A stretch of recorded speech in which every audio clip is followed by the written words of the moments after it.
Abra sua Bíblia. Evangelho segundo escreveu São Lucas, capítulo de número 9. Evangelho segundo escreveu São Lucas, capítulo de número 9. Estaremos lendo a partir do versículo de número 28. Evangelho segundo escreveu São Lucas, capítulo 9, a partir do versículo de número 28.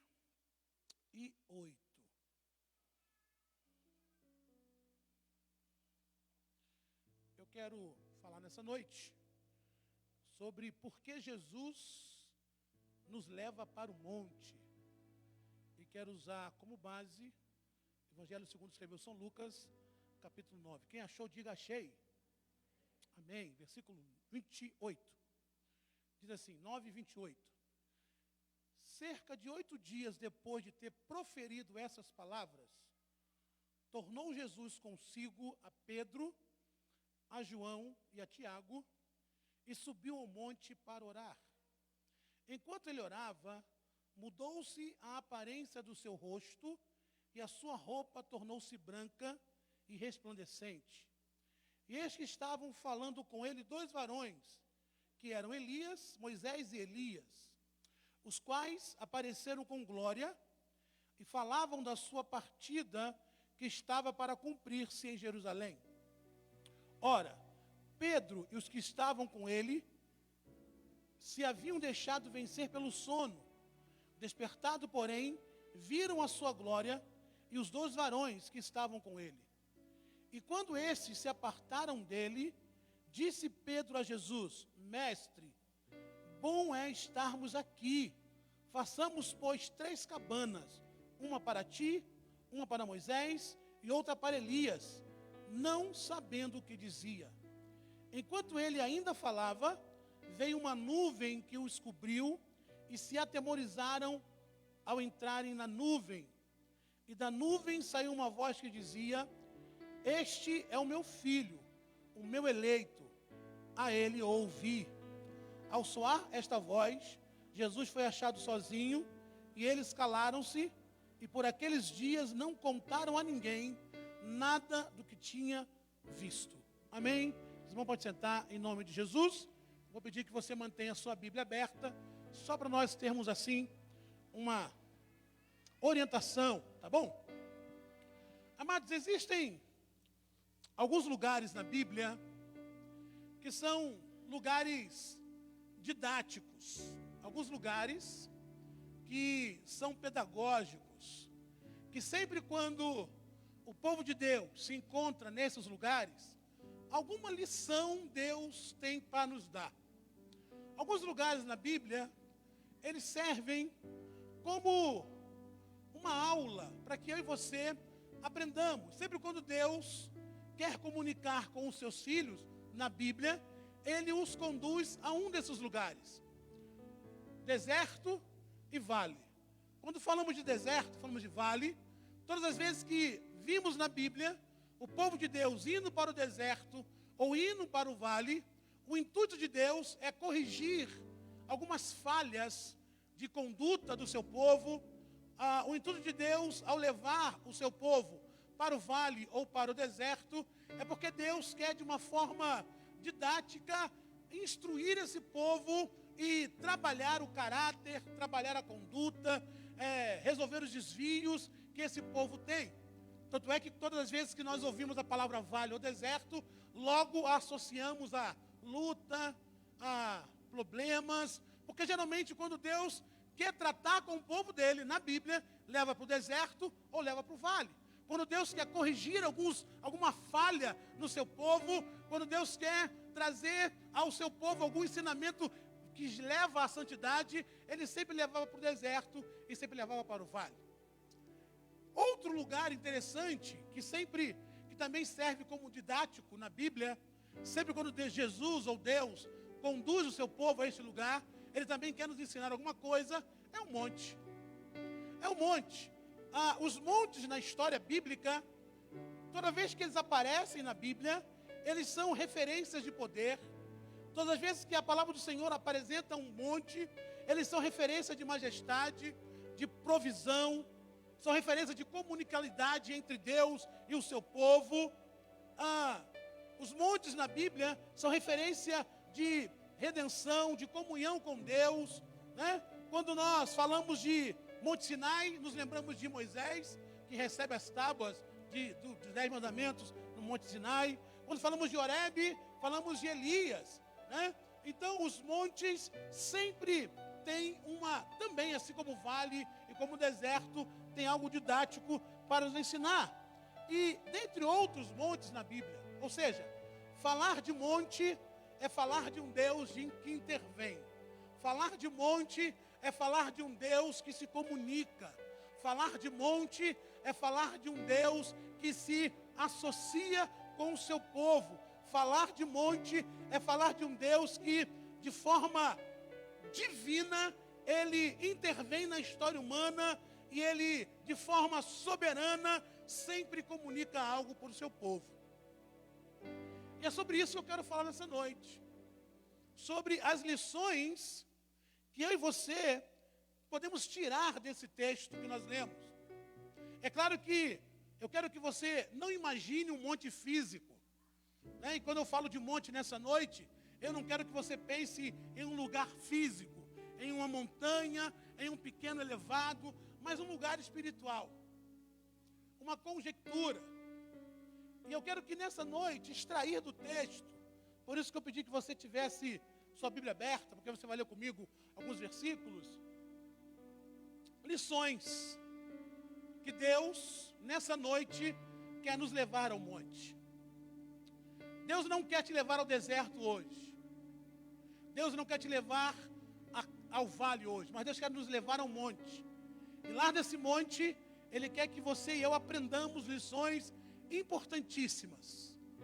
Lições que, se aplicadas à nossa vida, farão toda a diferença. Lições estas que, se forem colocadas em práticas, vão mudar toda a nossa história, irmão. A Bíblia, você precisa entender isso. A Bíblia não é apenas um livro de fé. A Bíblia não é apenas um livro sagrado. A Bíblia é um livro de regra. E não apenas um livro de fé e de regra, mas um livro de prática. É por isso que Jesus, lá no Evangelho de Mateus, ele vai dizer assim, todo aquele que ouve essas minhas palavras e as pratica, compará-lo-ei a um homem prudente, que edificou a sua casa sobre a rocha. Se você ouve palavras da palavra do Senhor na igreja, e não as coloca em prática, a sua vida nunca vai mudar. Deus nunca vai te levar para uma outra estação. Mas se você ouve as palavras do Senhor, pregadas no altar, seja quem quer que esteja aqui, porque quem está aqui prega a palavra do Senhor. Se você as ouve e as coloca em prática, se prepare. Há um tempo de bênção reservado para a tua vida. Há um tempo de resposta reservada para a tua história. Há um tempo de portas abertas. Mas perceba, o problema não é a palavra, nem tampouco quem está pregando. A solução é a prática. Você, embora não seja autossuficiente, mas você é responsável se a sua estação vai mudar ou não. E é sobre isso que eu quero pregar nessa noite. Amém? Então vamos lá. O que Deus quer nos comunicar quando Ele nos leva ao monte? Qual é a primeira lição que Deus quer que eu e você aprendamos quando Ele nos leva ao monte? Está logo no versículo de número 28. O versículo de número 28, mantenha a sua Bíblia aberta, de Lucas 9, vai dizer o seguinte, que cerca de 8 dias, depois de uma certa conversa, Jesus, Ele tomou entre os 12 dos seus discípulos, apenas 3, Pedro, João e Tiago, e subiu no monte. Quando o Senhor nos conduz ao monte, é porque Ele quer compartilhar comigo e com você a sua intimidade.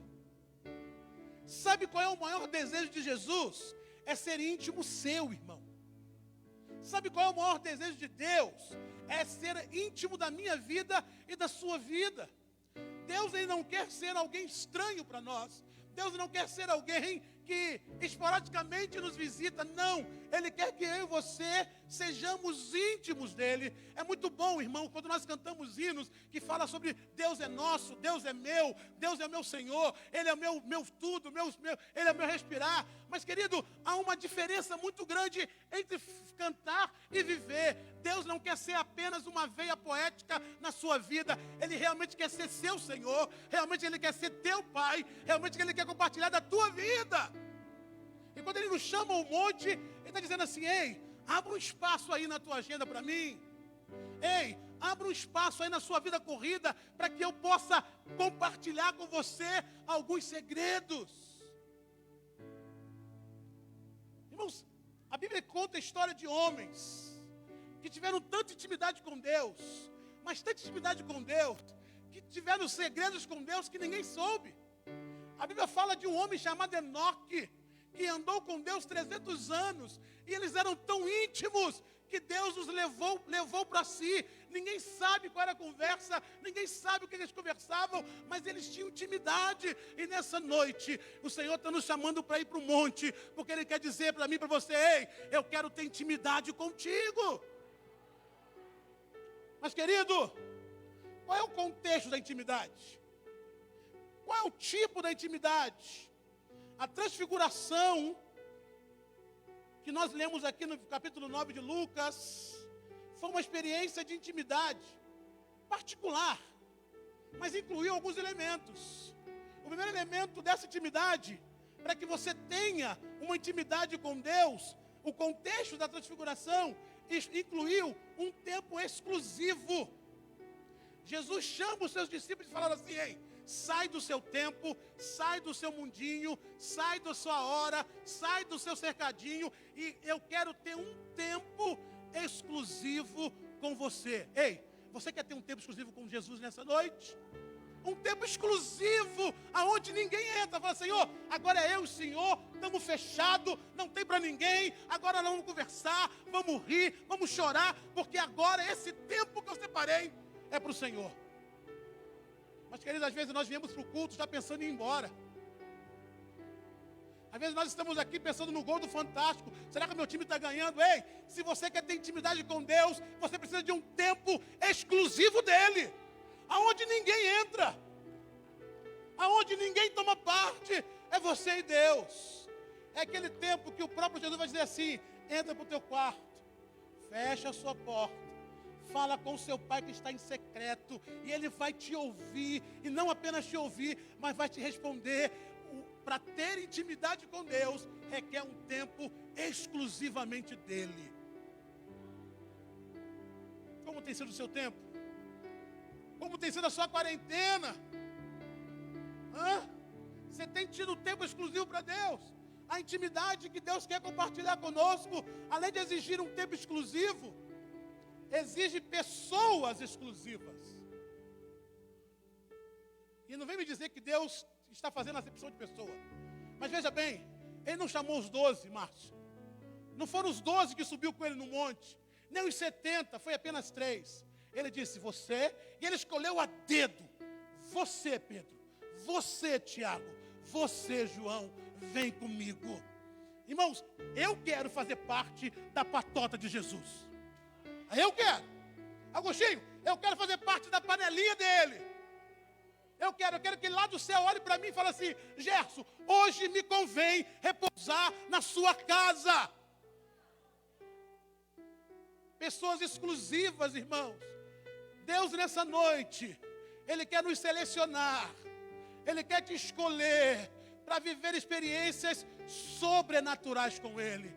Ele quer te escolher para que te revelar a você aquilo que o olho não viu, o coração não sentiu, nem subiu no pensamento humano.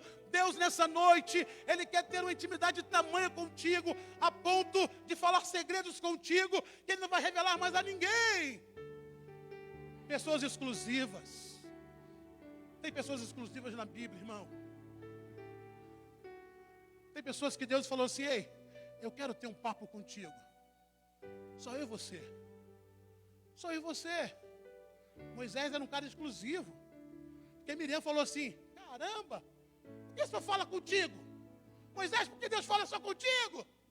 Aí Deus falou assim, está falando o quê? Se mete não, Miriam. Moisés, para falar com vocês, tem profetas. Agora com Moisés eu falo face a face. Pessoas exclusivas. Deus nessa noite, irmãos, no meio da multidão, quer te escolher para fazer a diferença. No meio dessa geração, há uma estação que precisa de pessoas que se levantem para fazer a diferença. Estamos vivendo um tempo, irmãos, onde o mundo precisa de modelos. O mundo está sem referencial, irmão.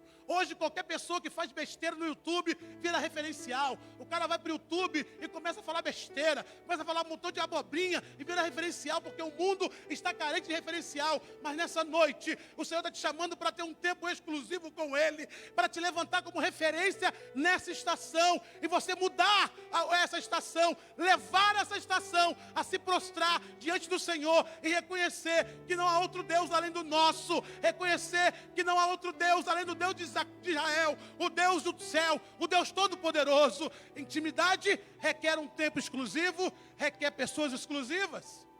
Intimidade, além de requerer pessoas exclusivas, um tempo exclusivo requer uma motivação exclusiva. Por que é que tu veio aqui nessa noite? O que moveu o teu coração para estar aqui nessa noite?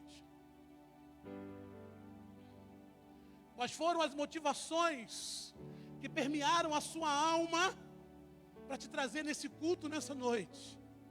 Se você veio aqui para ver quem ia pregar, perdeu tempo. Se você veio aqui para ver quem ia louvar, perdeu tempo. Se você veio aqui para ver qual era a roupa que o pastor estava usando, perdeu tempo. Mas se o que te trouxe aqui foi o desejo de adorar o Senhor, se prepare a um tempo de vitória para a tua vida.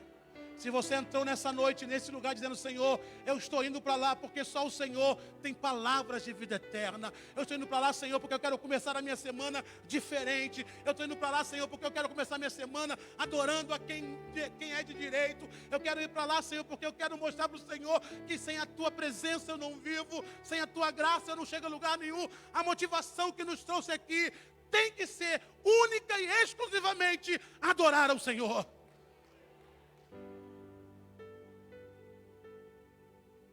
Intimidade, o desafio que Deus propôs para nós nessa noite, nessa primeira lição, porque Ele quer compartilhar conosco intimidade.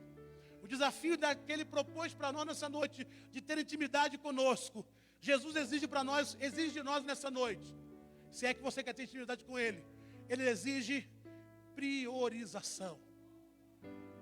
Buscai em primeiro lugar o meu reino e a minha justiça, e as demais coisas vos serão acrescentadas. Tempo específico, pessoas específicas, motivação exclusiva, requer priorização. Um encontro diário com Ele. Priorizá-lo. O pastor Raspante pregou aqui nessa tarde. Ele falou algo, irmãos, que tem que arder no nosso coração. Ele falou assim, que você não pode passar um dia sequer sem falar com Deus. Se você o prioriza, se Ele é o primeiro na sua vida, primeiro não, eu tenho muito medo quando você começa a colocar número. Ah, Deus é primeiro, minha família é segundo, porque quem é primeiro hoje pode ser o segundo amanhã. Jesus não é o primeiro na minha vida, Ele é o centro.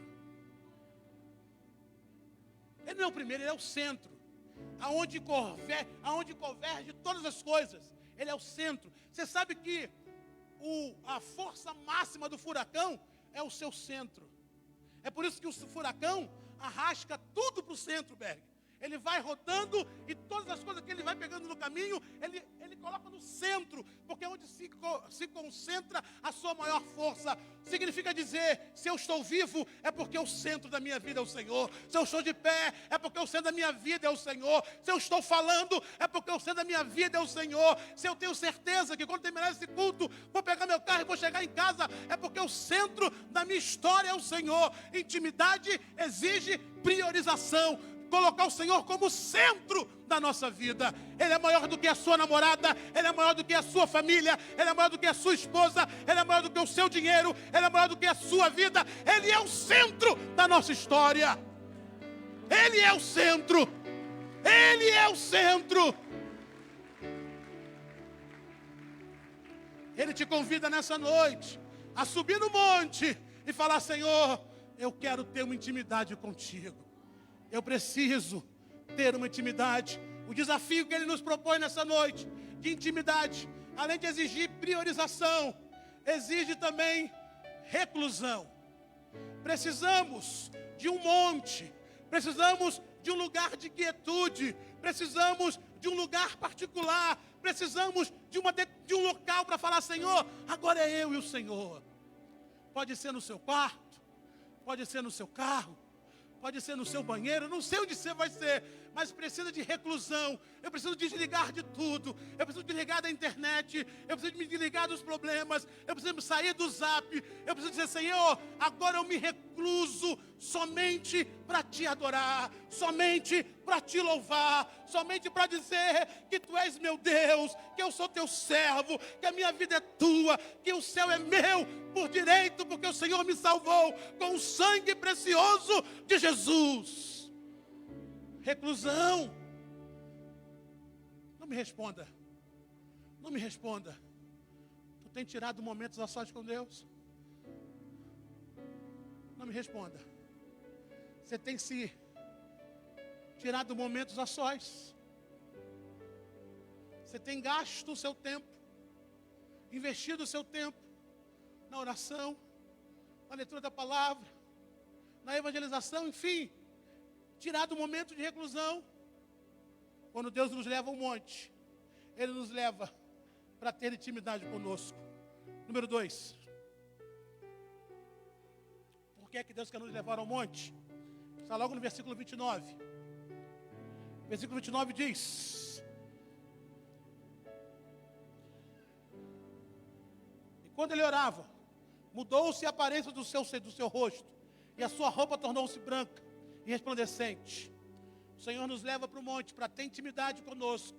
Segundo, quando Ele nos leva no monte, é porque Ele quer manifestar para mim e para você a sua glória. A glória se manifesta.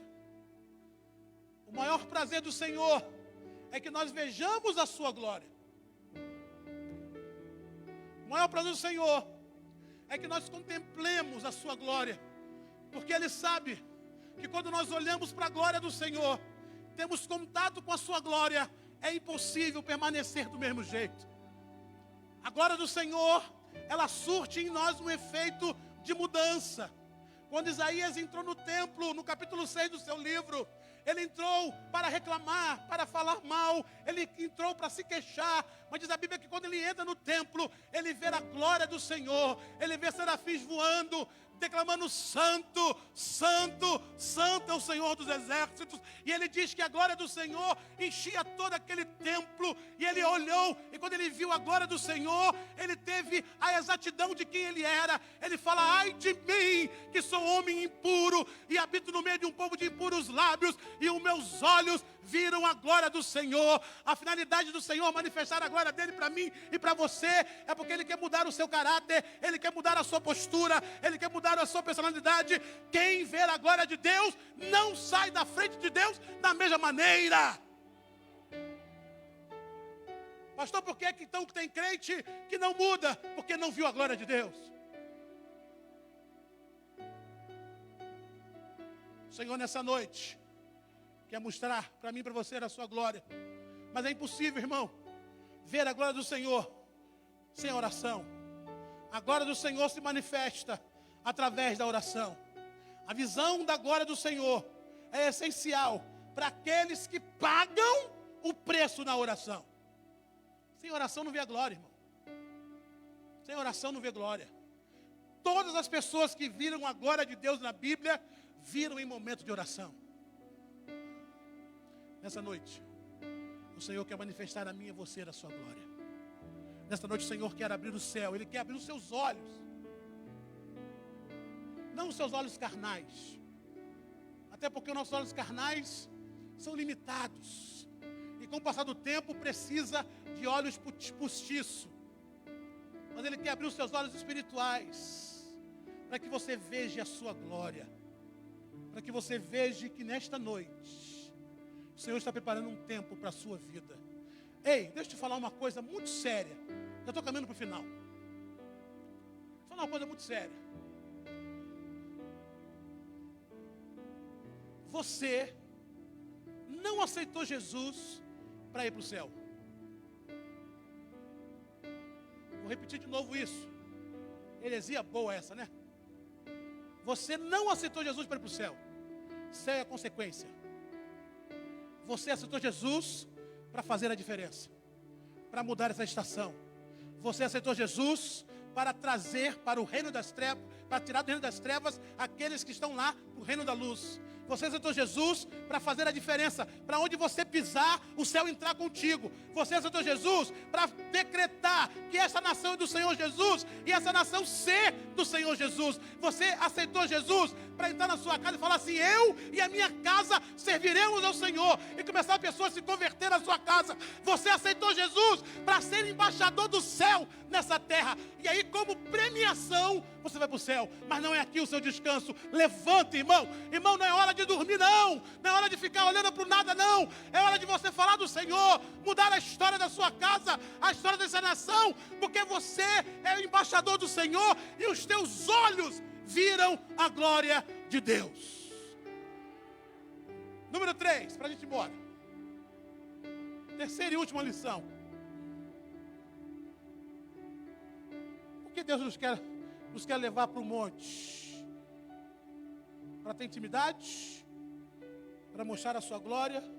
Versículos 30 e 31 do texto diz o seguinte: e eis que falando com ele, 2 varões, que eram Elias e Moisés, os quais apareceram com glória, falavam da sua partida, que estava para cumprir-se em Jerusalém. O texto diz que Elias e Moisés conversavam com Jesus acerca da sua partida. Escute, a cruz, ela foi verbalizada por Moisés, que é o representante da lei, e por Elias, que é o representante dos profetas. Moisés e Elias no texto falam com Jesus da sua partida, assim como Moisés foi usado por Deus para tirar o povo do Egito lá no Êxodo. Assim como os profetas falavam da vinda de um Messias. Quando o Senhor nos leva para o monte, Ele está dizendo o seguinte: ei, eu quero te mostrar a minha cruz. E você pode perguntar: pastor, mas qual é a finalidade de nós vermos a cruz de Cristo? Porque quando nós olhamos para a cruz de Cristo, vemos que ela está vazia. Se ela está vazia, me diz que a morte foi tragada pela vitória. Se a cruz está vazia, diz que o inferno perdeu o seu aguilhão, a morte perdeu a sua força. Se a cruz está vazia, diz que as pisaduras dele, as feridas deles me curam. Se a cruz está vazia, pode 1000 cair ao meu lado, 10.000 à minha direita, mas eu não serei atingido. Se eu olho para a cruz de Cristo e vejo que ela está vazia, eu entendo, querido, que a última palavra provém não da economia, não do saneamento básico, a última palavra vem do Senhor. Se a cruz está vazia, significa, querido, que aquela turma não conseguiu segurar Jesus. Ele esteve lá sim, mas no terceiro dia, ele levantou, subiu aos céus, foi glorificado, ele está esperando a volta, o dia em que ele vai ouvir a voz de Deus. Desce lá, meu filho, e busca a igreja que eu comprei com o seu sangue para morar comigo por toda a eternidade. Escute, estamos vivendo uma pandemia, sim, há um problema, sim, a situação é difícil, sim, mas diz a Bíblia, irmãos, no capítulo 3, no versículo 20 de Efésios, que eu e você podemos tudo muito mais abundante, segundo o poder do Senhor. A vitória é nossa, em nome de Jesus. A vitória é nossa, em nome de Jesus. Quero que você se coloque de pé nessa hora.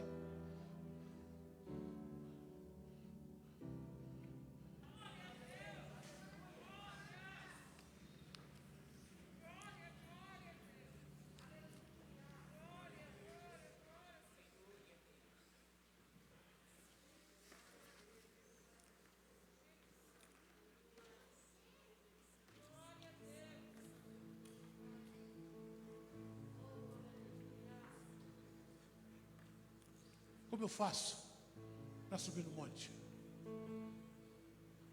Para desfrutar da sua intimidade, para ver a sua glória e para ver a sua cruz. Simples. Rompe com tudo aquilo que te prenda. Os discípulos tiveram que despertar do sono. Eu não sei se você está dormindo espiritualmente, mas hoje à noite é hora de você acordar. Aproveite a oportunidade. Eles aproveitaram a oportunidade do convite. Como eu faço para me apropriar do monte? Diga assim para o Senhor e fala: Senhor, se o Senhor quiser, façamos aqui 3 cabanas. Eu entendo, Senhor, que a vitória vem do Senhor, que a bênção vem do Senhor. Nessa noite, amonte para a sua vida, em nome de Jesus. Aplauda o Senhor. Aleluia. Reverendo.